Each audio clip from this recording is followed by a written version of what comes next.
حسین معلم نے بیان کیا، ان سے عطا بن ابی رباح نے، ان سے جابر رضی اللہ تعالی عنہ نے بیان کیا کہ جب جنگ احد کا وقت قریب آ گیا تو مجھے میرے باپ عبداللہ نے رات کو بلا کر کہا کہ مجھے ایسا دکھائی دیتا ہے کہ نبی کریم صلی اللہ علیہ وآلہ وسلم کے اصحاب میں سب سے پہلا مقتول میں ہی ہوں گا، اور دیکھو نبی کریم صلی اللہ علیہ وآلہ وسلم کے سوا دوسرا کوئی مجھے اپنے عزیزوں اور وارثوں میں تم سے زیادہ عزیز نہیں ہے۔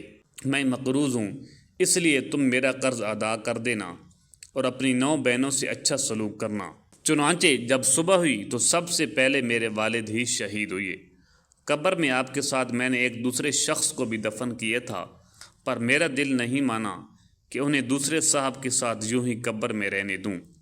چنانچہ 6 مہینوں کے بعد میں نے ان کی لاش کو قبر سے نکالا، دیکھا تو صرف کان تھوڑا سا گلنے کے سوا باقی سارا جسم اسی طرح تھا جیسے دفن کیا گیا تھا۔ صحیح بخاری حدیث نمبر 1351۔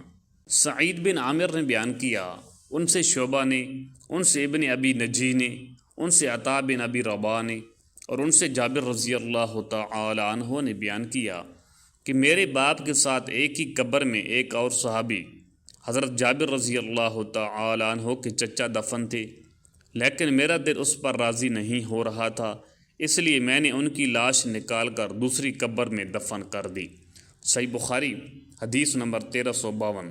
جابر بن عبداللہ انصاری رضی اللہ تعالی عنہ نے بیان کیا کہ احد کے شہداء کو حضرت صلی اللہ علیہ وآلہ وسلم ایک کفن میں 2 کو ایک ساتھ کر کے پوچھتے تھے کہ قرآن کس کو زیادہ یاد تھا۔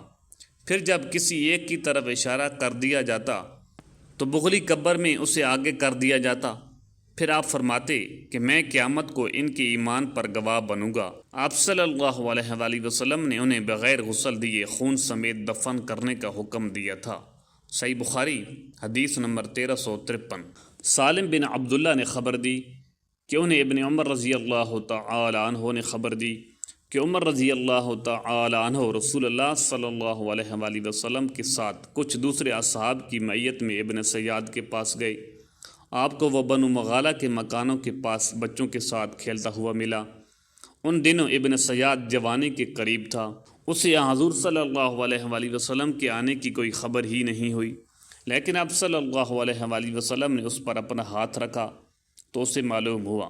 پھر آپ صلی اللہ علیہ وآلہ وسلم نے فرمایا، اے ابن سیاد، کیا تم گواہی دیتے ہو کہ میں اللہ کا رسول ہوں؟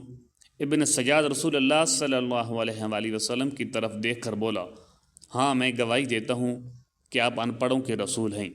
پھر اس نے نبی کریم صلی اللہ علیہ وآلہ وسلم سے دریافت کیا، کیا آپ اس کی گواہی دیتے ہیں کہ میں بھی اللہ کا رسول ہوں؟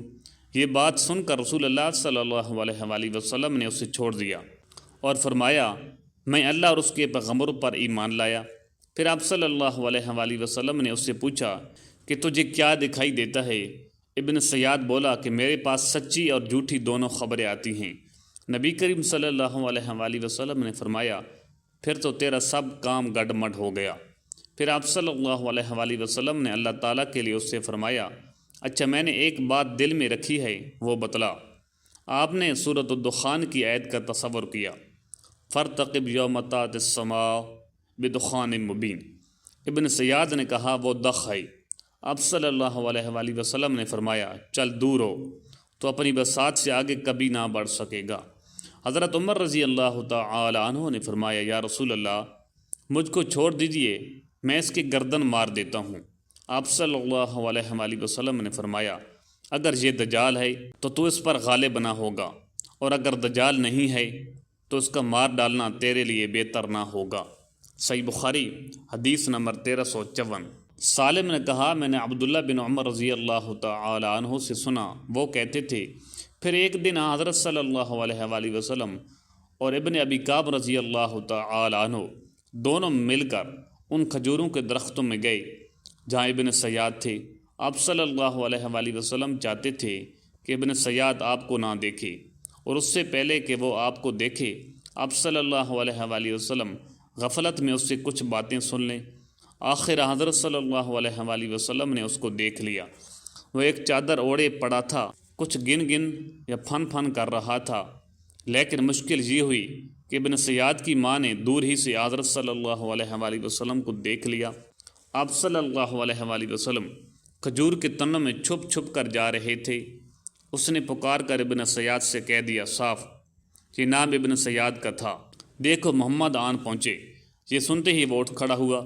حضرت صلی اللہ علیہ وآلہ وسلم نے فرمایا کاش اس کی ماں ابن سیاد کو باتیں کرنے دیتی تو وہ اپنا حال کھولتا۔